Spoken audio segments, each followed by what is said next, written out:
So ayun mga kaparodi, may nag-comment na road to 100k raw subscriber at followers sa TikTok.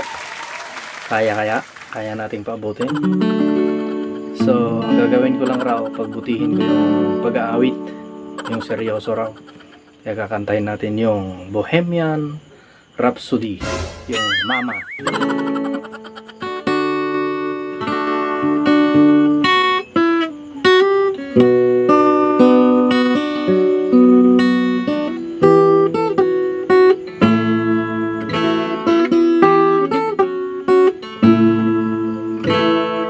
Mama,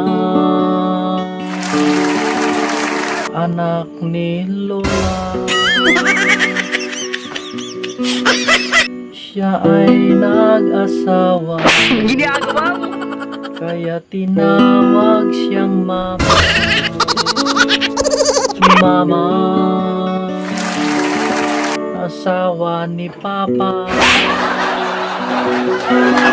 nagkaroon sila ng anak, kaya't masaya na silang pamilya. Mama,